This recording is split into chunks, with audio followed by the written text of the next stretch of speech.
ನಮ್ಮ ಕರ್ನಾಟಕದ 7 ಕೋಟಿ ಜನಸಂಖ್ಯೆ,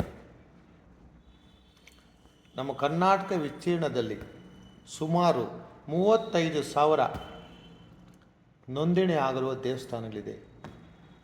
ನೋಂದಣಿ ಇಲ್ಲದೇ ಇರುವಂಥ ದೇವಸ್ಥಾನಗಳು ಇನ್ನೊಂದು 35,000 40,000 ಇರಬಹುದು. ಒಟ್ಟು 70,000 ದೇವಸ್ಥಾನಗಳಿದ್ದಾವೆ. ಇತ್ತೀಚೆಗೆ ಒಂದು 2-3 ವರ್ಷಗಳಿಂದ ಒಂದು 10,000 ದೇವಸ್ಥಾನ ಕಟ್ತಾ ಇರಬಹುದು.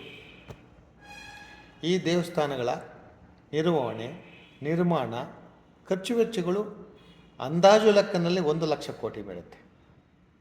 ಇವೆಲ್ಲ ಭಕ್ತರು, ಸಾರ್ವಜನಿಕರು, ಸಂಘ ಸಂಸ್ಥೆಗಳು, ಸರ್ಕಾರ ನೆರವಿನಿಂದ ನಡೀತಾ ಇದೆ. ಆದರೆ ನಾವು ಹಿರಿಯರನ್ನು, ಕಣ್ಣಿಗೆ ಕಾಣುವ ದೇವರುಗಳು, ಜನಸೇವೆ ಜನಾರ್ದನ ಸೇವೆ ಅನ್ನೋರು ಹಿರಿಯರಿಗಾಗಿ ನಾವೇನು ಮಾಡ್ತಾಯಿದ್ದೀರಿ?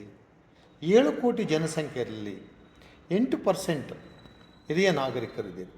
ಅಂದರೆ 60 ಲಕ್ಷ ಜನ ಇದ್ದೀರಿ. 60 ಲಕ್ಷದಲ್ಲಿ 50%, 30 ಲಕ್ಷ ಜನಕ್ಕೆ ದೈಹಿಕವಾಗಿ, ಮಾನಸಿಕವಾಗಿ, ಆರ್ಥಿಕವಾಗಿ, ಸಾಮಾಜಿಕವಾಗಿ ಕುಂಠಿತರಾಗಿರ್ತಾರೆ. ಅದರಲ್ಲೂ ಕೆಲವು ಕಾಯಿಲೆಗಳಿರ್ತಾವೆ. ಅವರಿಗೆ 2-3 ಕಾಯಿಲೆ, ವಯೋಸಹಜ ಕಾಯಿಲೆಗಳಿರ್ತವೆ. ಇವರಿಗಾಗಿ ನಾವು ಏನಾದರೂ ಮಾಡ್ತಾಯಿದ್ದೀರಾ? ಅಟ್ಲೀಸ್ಟ್ ಒಂದು ಹೋಬಳಿಗೆ 1 ಅಥವಾ 2 ಹಿರಿಯರ ವಾಡಿ, ಅಂದರೆ ಅಂಗನವಾಡಿ ರೀತಿಯಲ್ಲಿ ಡೇ ಕೇರ್ ಸೆಂಟರ್ಸ್ ಮಾಡಬೇಕು.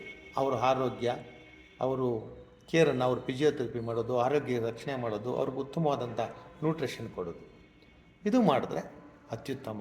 ಹಾಗೂ ಇದರಿಂದ ಹಿರಿಯರನ್ನು ನಾವು ನಮಗಾಗಿ ದುಡಿದ ಹಿರಿಯರಿಗೆ ಗೌರವಾನ್ವಿತವಾಗಿ ನಡೆಸ್ಕೊಂಡಂಗಾಗತ್ತೆ, ಹಾಗೂ ಅವ್ರಿಗೆ ಒಳ್ಳೆಯ ಆರೈಕೆ ಮಾಡ್ದಂಗಾಗತ್ತೆ. ಮತ್ತು ಈ ಕೇಂದ್ರಗಳಿಂದ ಯುವಕರಿಗೆ ಉದ್ಯೋಗ ಸಿಗತ್ತೆ. ಹಾಗೆ ಉದ್ಯೋಗ ಏನೂ ಕೆಲಸ ಕೊಡದೆ ನಾವು ಅವರ ಅಕೌಂಟ್ಗಳಿಗೆ ಹಣ ಹಾಕೋದಕ್ಕಿಂತ ಹಳ್ಳಿಗಾಡುಗಳಲ್ಲಿ, ಗ್ರಾಮಗಳಲ್ಲಿ, ಪಂಚಾಯಿತಿಗಳಲ್ಲಿ ಹಿರಿಯರ ವಾರ್ಡನ್ನು ಮಾಡಿ ಹಿರಿಯರಿಗೆ ಆರೈಕೆ ಮಾಡೋವರಿಗೆ ಹಣ ನೀಡಿದ್ರೆ ಇದು ತುಂಬ ಅತ್ಯುತ್ತಮ ಅಂತ ಹೇಳ್ತಾ, ಇದು ನಮ್ಮೆಲ್ಲರ ಅಭಿಪ್ರಾಯವಾಗಿದೆ. ನಮಸ್ತೆ.